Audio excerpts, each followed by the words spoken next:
¿Qué más? ¿Bien o no? Bienvenidos a la primera emisión de Cuadernos de Literatura, programa auspiciado por la librería El Corso Blanco. Mi nombre es Santiago Serna y hoy estaré hablando sobre la escritora estadounidense Flannery O'Connor. Bueno, para empezar, hay que decir que O'Connor fue una escritora fundamentalmente católica. Eso hay que recalcarlo, hay que señalarlo, al menos mencionarlo, como con una cruz. Nació en Savannah, Georgia, en el año 1925, en el año 1964. Vivió en el ambiente sureño de los Estados Unidos, al igual que William Faulkner o Carson McCullers, entre otros. Los relatos de O'Connor son terribles y cómicos a la vez. Esta ambivalencia es lo que fascina a los lectores. Sus relatos abundan los falsos profetas, los niños que tienen una perversidad inocente, los idiotas, los ancianos malvados, los santos locos y delirantes, digamos. Tiene unos personajes como salidos del libro de Job, como dice Gustavo Martín Garzo, a quien estoy citando en su prólogo a los cuentos completos. Dice además, citando al buen Harold Bloom, que si no lo han leído, les aconsejo, para que se animan a leerlo, vayan y vean el programa de los profesores Diego Ortega y Sebastián Porrini, los profesores argentinos que tienen un programa llamado La Última Página. Estaba diciendo que Garzo, en el prólogo a sus cuentos completos, dice además, citando a Bloom, que los seres humanos no tenemos un lenguaje apropiado para enfrentarnos con lo divino. Es decir, no podemos entenderlo y por eso no podemos comunicarlo directamente o comunicarnos directamente con la divinidad. Entonces, miren que toda la obra de Flannery O'Connor parece ser la demostración palpable de que así es. Lo que quiero decir es que sus personajes siempre están en busca de un sentido que siempre se les escapa, con una increíble energía, como diría Simone Weil, la buena de Simone Weil, que me voy a referir en este programa, una increíble energía para los móviles mezquinos, para la maldad, digamos. Simone Weil, al texto al que nos vamos a referir o al que me voy a referir, es su libro La gravedad y la gracia, que fue una compilación o antología de sus pensamientos a lo largo de su vida, de su corta vida. Los personajes de Flannery O'Connor, desterrados del paraíso, digamos, una vez perdido, como es el destino de todos los hombres y de todas las mujeres, perdido para siempre, siguen buscando aquello que les hace tanta falta. Y ahorita se me viene a la mente uno de sus relatos más famosos llamado Un hombre bueno es difícil de encontrar. En Un hombre bueno es difícil de encontrar, hay un personaje que se llama el desequilibrado, o se hace llamar el desequilibrado, le dicen el desequilibrado, que se dedica a asesinar a cuanto se encuentra en su camino. Es un delincuente que no tiene el mayor remordimiento, no tiene la más mínima vacilación, como si todas sus acciones y pensamientos estuvieran velados por la capa del mal, y no puede y no quiere quitarse el velo, como en ese cuento memorable, El velo negro del pastor, de Nathaniel Hawthorne, a quien los profesores argentinos creo que ya le dedicaron un programa. Si no, lean a Hawthorne. Wakefield es otro cuento maravilloso, una novela corta de Hawthorne. Y bueno, como en el siglo en que vivió Flannery O'Connor, pleno siglo XX, sus personajes, en vez de contribuir a que se mantenga el equilibrio de las cosas, parecen tratar de trastocarlo, sacudirlo.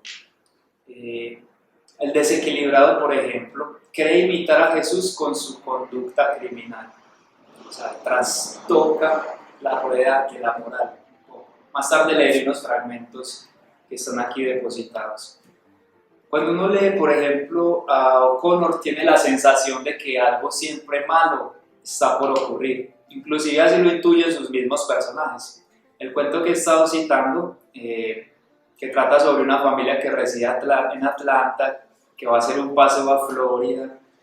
La abuela ve en el periódico que allí anda suelto el desequilibrado, el diario Journal. ¿Quién se escapó de la penitenciaría federal, digamos, de ese estado?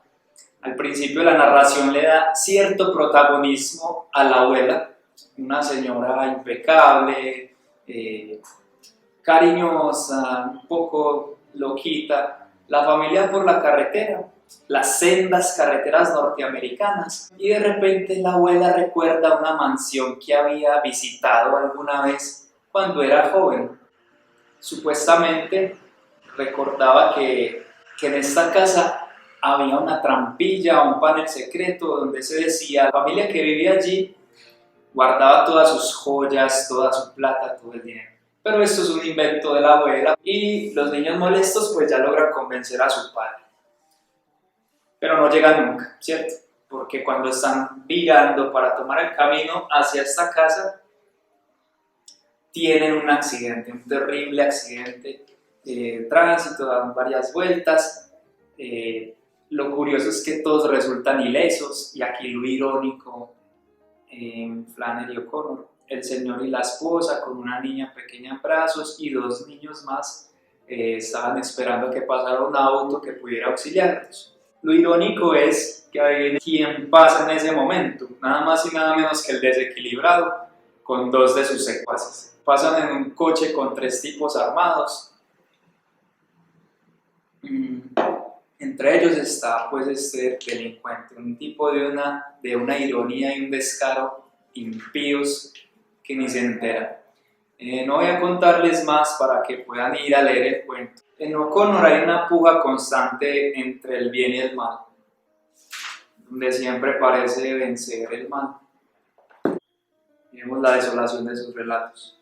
En Partridge, en Fiestas, un chico quiere acercarse a un loco que además es asesino para descubrir sus sentimientos.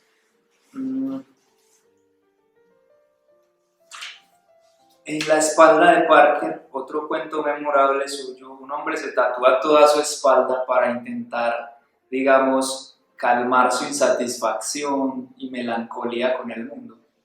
En el río, un niño busca, o digamos, un niño que escucha constantemente a todo el mundo hablar de un pastor, un falso profeta, que ha venido a un pueblo, digamos, a hacer su presentación, y ese niño escucha las palabras del hombre, el hombre lo bautiza en un río y el hombre le dice, el reino de Dios está aquí. Entonces el niño en su inocencia luego de este evento huye de su casa, se va para el río, se sumerge en el río y se ahoga buscando el reino de Dios. Precisamente de escuchar como este discurso religioso, Flannery puede llegar a ser muy terrible y ser, digamos, una juez de este tipo de personajes. Por ejemplo, en La buena gente del campo también, voy a referir luego este cuento. Pero bueno, ya en una entrevista dice que nadie ha entendido su literatura, que todos la han leído mal, que sus cuentos en realidad tratan de la gracia. Este cuento que les digo, la gente buena del campo, la buena gente del campo, buenísimo ese relato, vayan, léanlo. Un vendedor de Biblias que se hace pasar por, digamos, alguien santo, alguien pulcro, recatado, es todo lo contrario cuando se encuentra a solas con una joven que tiene un pie artificial, digamos, una prótesis. Bueno, en una entrevista precisamente ella dice que todos sus personajes hablan sobre la gracia, lo cual nos da otra perspectiva totalmente distinta, otros lentes para interpretar sus cuentos. No se trata de una maldad sin sentido. Estas personas, estos escritores son santos. No se trata de una maldad sin sentido, en lo que acaban muchos escritores actuales, contemporáneos. Aquí no se trata de una maldad sin sentido, por el contrario. Lo que plantea Flannery O'Connor en sus personajes es una espiritualidad tremenda. Sus personajes están marcados, son llamados, como por ejemplo pasa en El Pelapatatas. Este personaje que va a salir también en su primera novela, Hazel Motes, un personaje muy ambiguo, se encuentra con un anciano y una niña, un anciano ciego y una niña que están repartiendo unos opúsculos, un folleto de la iglesia, una multitud que ha reunido un vendedor de aparatos para pelar papas, ¿cierto? Entonces este personaje comienza a seguir al anciano, casi que obsesivamente. Entonces el anciano se da cuenta y miren lo que le dice. Tiene ansias de Jesús. Se le notan las ansias de Jesús, le dice a Hazel Motes, el hombre ciego.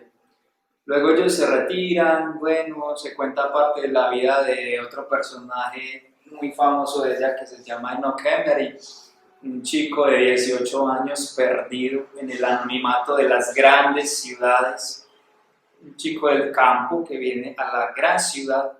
El tipo es de una inocencia y una maldad infantil, es más bien una perversión infantil, para ponerlo en otras palabras.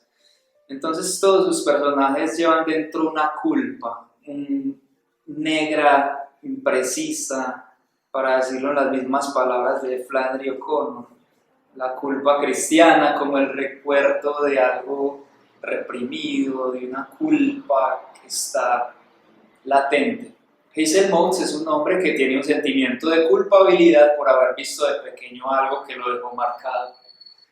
Y en ese mismo recuerdo aparece su madre. Su madre le dice, Jesús ha muerto para redimirlo. Entonces este hombre crece sintiéndose un pecador, por eso luego de acostarse por primera vez con Laura Watts, una prostituta que conoce según se puede leer en la novela Sangre Sabia, la conoce cuando el hombre llega a la ciudad y ve su dirección dibujada en la pared de un baño, y entonces el anuncio dice algo así como señora Laura Watts, 60 Buckley Road, no sé qué, la mejor cama de la ciudad. Y él precisamente estaba buscando un lugar donde pasar la noche, entonces se va a dormir con Laura Watts, esa especie de humor que tiene también Flannery O'Connor, una especie de humor negro. Entonces debe redimirse, ¿y qué hace?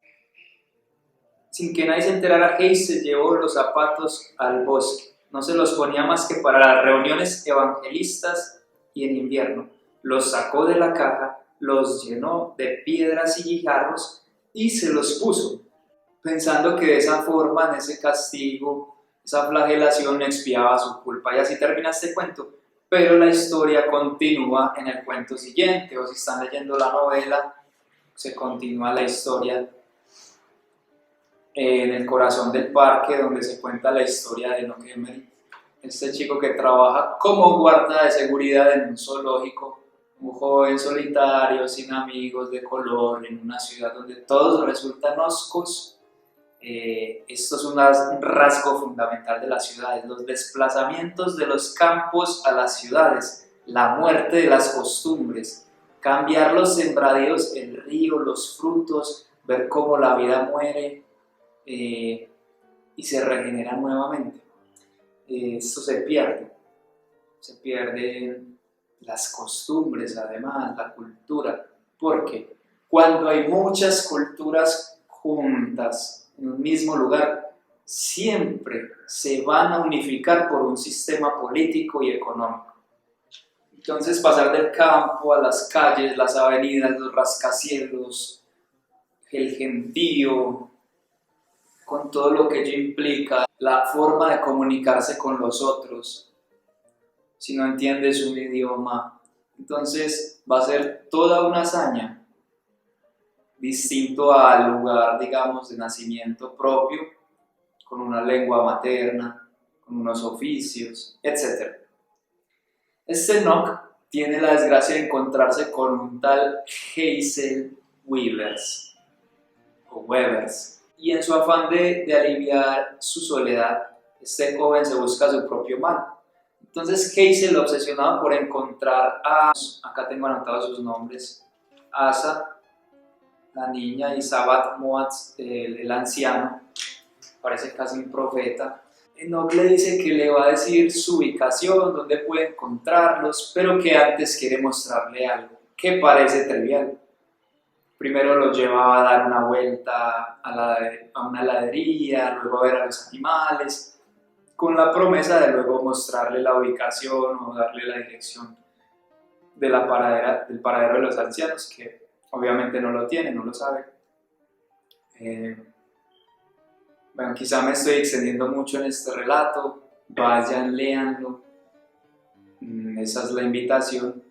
Y bueno, Enoch anhelaba nada más que la compañía de alguien en medio de esa rutina diaria, la soledad de las grandes ciudades, con tanta gente junta, pero tan sola a la vez. Entonces de pronto Enoch se da cuenta de que Hazel se ha quedado parado mirando al interior de una jaula que cree a primera vista está vacía, pero en un rincón, en el fondo de la jaula, ve un ojo, y es el ojo de un búho con un ojo abierto que mira directamente a Hazel Motes. ¿Y qué le dice al búho? No soy trigo limpio, le dice. Por eso al principio recalqué que era una escritora fundamentalmente católica. Su obra está atravesada por, bueno, como señala el teólogo Thomas Merton, un monje trapense y autor de obras sobre el budismo zen, el taoísmo, tiene un librito llamado El zen y los pájaros del deseo, muy interesante y muy recomendado. Y Merton analiza la relación con la fe católica que hay en los relatos de Flannery O'Connor, ¿cierto?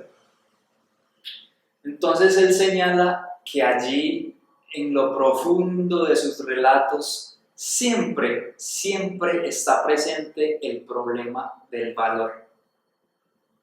Miren los títulos, por ejemplo.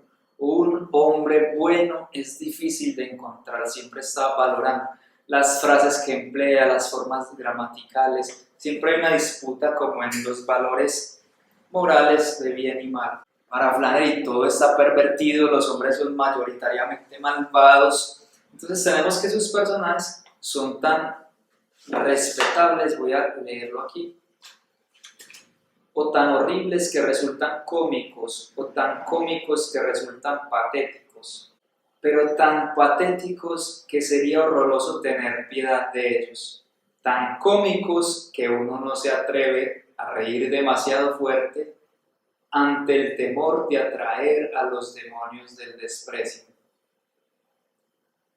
Le da miedo leer a Flannery O'Connor, a Merton. Sus personajes y acciones son tan cómicas como terribles. Esa ambigüedad es lo que la vuelve tan interesante. Cualquier contradicción abrupta en el comportamiento humano llama la atención. Y aquí Merton da con, digamos, un punto clave para entender por qué Flannery O'Connor ha llegado a ser considerada una de las mejores escritoras norteamericanas del siglo XX. Porque precisamente ese comportamiento abrupto, humano, tan humano, irracional, profundamente irracional, llama la atención del lector, lo sacude.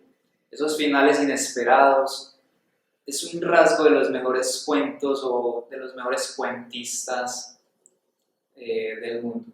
Fíjense, por ejemplo, en Horacio Quiroga, en Raymond Carver, en Edgar Allan Poe, en Julio Ramón Ribeiro, en Maupassant, Marguerite Yourcenar, en Cheever, Milcíades Arévalo, Juan Rulfo, entre muchos otros. Pero aunque a veces diera la sensación de que sus personajes son llanamente estúpidos, casi patológicamente estúpidos, en realidad son espirituales, están marcados por el pecado y que actúan con conocimiento y que no quieren ver la gracia, a pesar de que se les viene presentando constantemente en su camino. Parece una personificación del mal, ¿cierto? La literatura de Flannery O'Connor, para contextualizar, hunde sus raíces en la literatura norteamericana del siglo XIX, ¿cierto? Que venía con los conflictos fronterizos, con las migraciones europeas y demás, y que está llena de personajes cómicos, trágicos, en pugna constante, en guerra. Dice en esa entrevista que he mencionado que a sus personajes les surgía un defecto de un exceso de energía. Y así son todos sus personajes, tan cómicos como terribles, que parecen llevar una carga invisible, pero que a la vez siempre están haciendo algo, siempre tienen en su mente un fin obsesivo. Flannery pensaba que el novelista no podía ser la criada de su época. En una de las porque su madre en un momento le dijo al editor, esto ya es un chisme, Bill Sessions, creo que se llamaba el editor amigo de la familia, le dice que persuadiera a Flannery, que persuadiera a Flannery para que dejara de escribir de estos personajes, de estas acciones que cometían tan violentas, tan abruptas, tan escandalosas, para una familia católica en medio de un gueto, en medio de otras comunidades negras, judías y demás, donde estimaban más a las comunidades judías. Entonces, en una de sus casi 300 cartas que se escribieron entre 1955 y 1964, el año de la muerte de Flannery, con su amiga Betty Hestad. En una de esas cartas cuenta algo muy gracioso, y es que una señora le escribió desde California reprochándole el pesimismo y la negrura de sus relatos, y que qué es eso tan malo, que si lo que quería el lector cuando llegara a su casa cansado, cuando iba en el camino de regreso a su casa en el tren, quería leer algo que elevara su corazón, sus sentimientos, sus fervores por su esposa. Y Flannery O'Connor le contesta que si su corazón hubiera estado en el lugar adecuado, sí se habría elevado, ¿cierto? Flannery O'Connor piensa que la gran literatura busca un acto redentor. Y es así, dice ella, la cito: solo que el mundo actual ha olvidado lo que significa el verdadero significado del mal, dice Flannery O'Connor. Entonces sus relatos tienen el poder supremo de agitar nuestra conciencia. Y esa es una de las cosas o de los rasgos que uno siente al leerla. La misma forma, digamos, que no es posible mantener la calma cuando, por ejemplo, alguien te apunta con un arma y tiene el poder de hacernos despertar de ese letargo, inclusive despertar como lectores cansados, exhortándonos a una especie de reflexión, y al final sus relatos demuestran algo que no sabemos bien qué es ni cómo lo ha logrado, pero demuestran algo, fundamentalmente que el hombre es malo, o que el hombre malo, a pesar de que tiene la oportunidad de redimirse constantemente a lo largo de su vida, siempre sigue rechazando la gracia.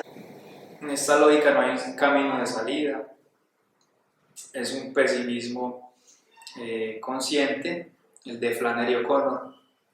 Escribió además un diario de oraciones entre enero de 1946, creo, hasta septiembre del 1947, el próximo año, cuando tenía 21 años de edad. La escritora había crecido en una rígida educación católica irlandesa, que coincide con los años de traslado a Iowa. Hay que imaginarse el mundo de donde procede. O sea, Flannery nació en Savannah, en Georgia, al sur protestante de los Estados Unidos, donde la segregación racial era algo muy serio. Había judíos, como ya dije, católicos, blancos, negros, y de hecho rondaban los imbéciles del Ku Klux Klan por estos lares. Flannery vivió en un gueto católico donde eran más estimados los judíos, como ya lo mencioné. Entonces, este cambio geográfico, como los grandes cambios de la vida, viene con otras cosas. Coincide, por ejemplo, con un cambio de educación, un cambio de pensamiento, de lecturas. Por esta época Flannery empieza a leer a Franz Kafka, de notable influencia en ella, y otros escritores que dicen su diario ponían en duda su fe. Ella era una atormentada por esto, porque lo que leía le hacía tambalear su fe, como Sor Juana Inés de la Cruz, por ejemplo.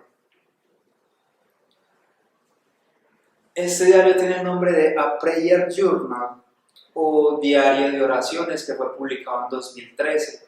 Ella sentía constantemente la necesidad de renovar su fe, decía en una de sus entradas, abro comillas: tengo miedo, oh Señor, perder mi fe. Mi mente no es fuerte, es presa de todo tipo de charlatanería intelectual. No quiero que sea el miedo lo que me mantenga en la iglesia. En este diario escrito en Iowa City, donde inicialmente ya había ido a estudiar periodismo, pero terminé en uno de los talleres de escritura de un profesor decididamente convencida de que quería ser escritora, y bueno, se enfrenta a esta nueva vida, a esta nueva decisión de asumirse escritora. Aquí se consagra una fuerza que la ha rodeado, según creía, desde su infancia, desde su nacimiento allá en Savannah.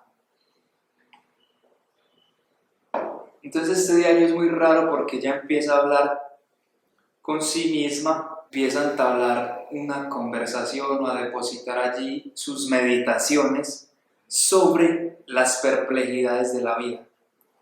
Pero comienza un diálogo, entabla un diálogo muy curioso con Dios. Le pedía al Señor que la hiciera una mística, y eso era más que nada lo que ella le exigía, además de que la hiciera una buena escritora. Dice: hazme una mística inmediatamente. Dice: no quiero estar condenada a la mediocridad, quiero sentir, quiero amar. Tómame, querido Señor, y tómame en la dirección que debo tomar. El 26 de septiembre del 47, 3 años antes de la llegada repentina del lupus, la enfermedad que la iba a matar y que mató a su padre,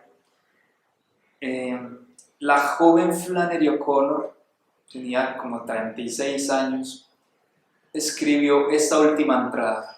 Ojo a esto: soy solo una glotona para las galletas de avena y el pensamiento erótico. Cerró el asunto del diario exactamente así. Dice: no queda nada más que decir de mí. Mira que terminar un diario así, de esta forma, pero me encanta y me habría encantado conversar con Flannery O'Connor en vida, tomarme té con magdalenas y recordar su infancia allá en el sur de Georgia, ver a los negros, a los indios, todos estos campos frondosos, los piel roja, los capataces, en fin.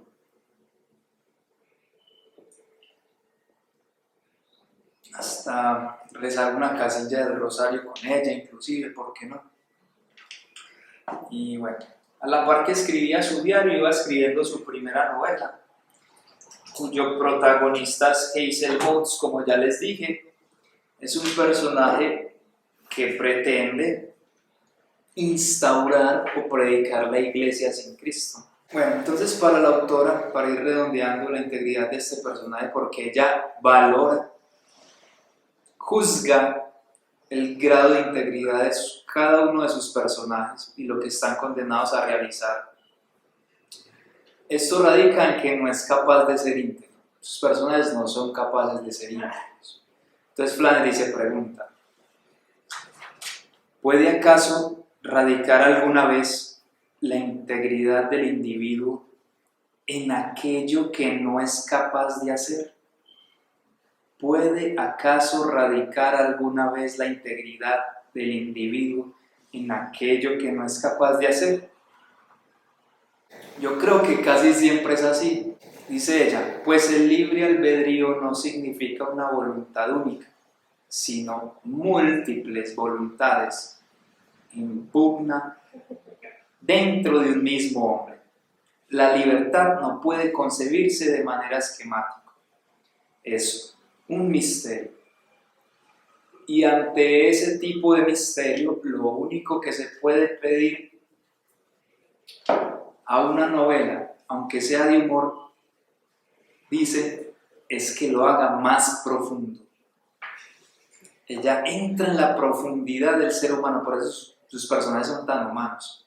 Todos sus personajes son jueces y son juzgados a la vez. Jueces de su tiempo que miden a la sociedad con el rasero de la moral católica o de la no moral católica, como por ejemplo Un golpe de buena suerte, otro cuento suyo.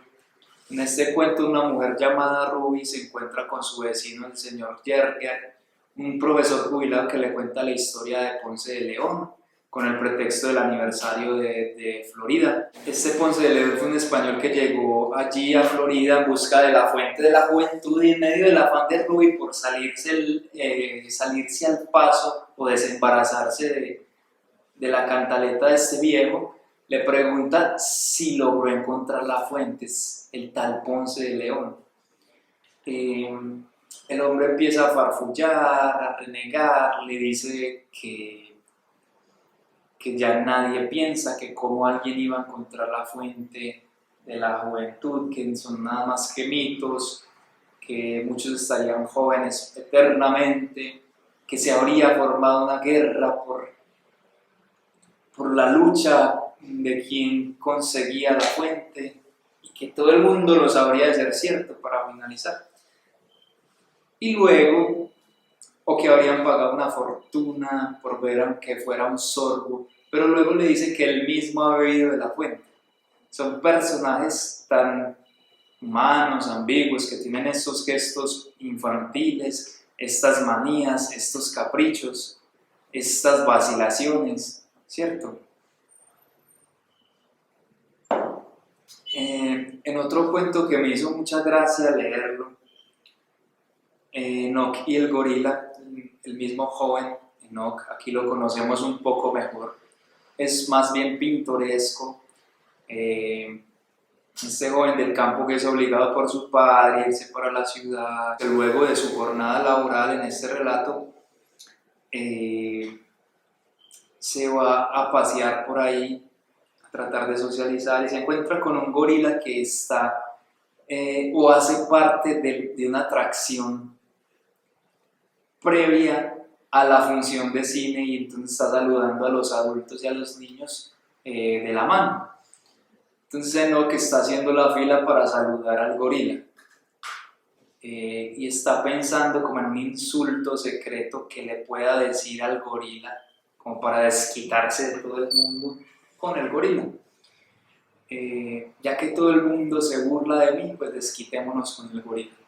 Pero le sale al revés, porque es un personaje muy desafortunado y el mono es el que lo insulta a él cuando él empieza a contar su historia. Entonces él se da cuenta que no es un mono real, sino que es un hombre disfrazado, porque le dice con palabras, con lenguaje. Este personaje es de una desolación tan parecida, veniendo a la mente el cochero Jonah de La Tristeza, el cuento de Anton Chekhov, el grande Anton Chekhov. Y bueno, entonces él va al carro luego y le roba el disfraz a este hombre, se ve que se pelea porque dice que tiene moretones en la cara, le quita el disfraz y se disfraza de mono porque él quiere saludar a todos, él quiere que todos le den la mano. Pero en vez de eso logra asustar a una pareja que está sentada en una banca, que sale despavorida al ver a un gorila salvaje acercarse hacia ellos. Es un personaje que no encaja en la sociedad. En una vista del bosque, un abuelo asesina a su nieta por negar su apellido, el viejo Fortune, lo cual es absurdo pero cierto. El orgullo de un anciano puede llegar a niveles absurdos, estúpidos, en cuanto a violencia o bestialidad. Aparte, el abuelo amaba a su nieta, solo que su nieta de un temperamento muy fuerte, igual a él, se pone muy rebelde cuando el viejo le dice que va a vender la parte de adelante de la casa, en la cual los niños, los 9 hijos de su hija, casada con un tipo que aborrece, que le pegaba a la niña inclusive. Entonces él, con ansias de desquitarse, de vengarse, le dice que va a vender esa parte donde el hombre sacaba sus vacas a pastar y demás, y donde los niños jugaban. Entonces le iba a vender para poner allí una bomba de gasolina de los negocios de un tal Tillman, no sé qué. Entonces está muy feliz porque le va a quedar a 10 pasos de su casa llenar el tanque del coche. La niña se disgusta porque iba a vender la parte del supuesto jardín que tenían la vista hacia el bosque, donde jugaban los niños además, entonces se enemistan como enemigos a muerte. Inclusive hay una escena muy absurda en la que la niña le empieza a pegar al abuelo. Y aquí pues ya puedo establecer el puente con Simone Weil, si me lo permiten, que los móviles malvados encierran o bajos encierran más energía que los móviles altos. Y aquí se plantea un problema: ¿cómo transferir a los móviles elevados la energía reservada para los móviles bajos? ¿Cómo volver lo que es malo y que tiene tanta energía para la maldad, tanto desgaste que un hombre le pone en hacer el mal, en robarse algo, en asesinar a alguien, en invadir un país? ¿Cómo hacer que esa energía se invierta con la misma intensidad para los fines o los móviles buenos? Esa es la pregunta fundamental que se hace Simone Weil, y ahí está declarada su hipótesis moral.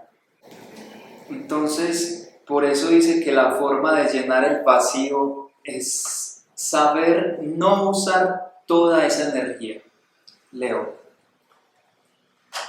Simone Weil trató de desentrañar los grados y la participación de la gracia en el mundo, así como el punto de intersección de la misma con las leyes que lo dominan.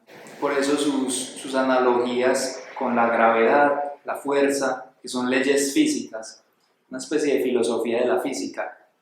Toda su vida estuvo buscando ese momento de la perfección divina y la desgracia de los hombres. Dice la autora además que la gracia, si bien no puede evitar los efectos de la gravedad y la fuerza, sí logra que esa subordinación a la que estamos sometidos todos, hombres y mujeres, que es a la de la necesidad de hacer, necesidad de comer, necesidad de sobrevivir, esta pura impotencia orgánica, digamos, a través de la gracia lograremos no corromper el alma y ser buenos. A propósito de la gracia, dice que considera que toda coincidencia entre nuestro deseo y la respuesta de las cosas es un favor de la naturaleza, una especie de cumplimiento de un acuerdo secreto establecido entre ella, la naturaleza, y nosotros. Una voluntad, diría Schopenhauer, por lo cual Weil dice: acabamos sintiendo que las cosas nos aman. Y añade: el sentimiento religioso tal vez está hecho enteramente de esa confianza en el mundo. Entonces, por eso ella dice, y acá se entiende mucho mejor, si estamos sometidos o si las fuerzas que ponemos, físicas, mentales y demás, espirituales, en ciertos fines mezquinos, ser cualquier hombre o cualquier mujer,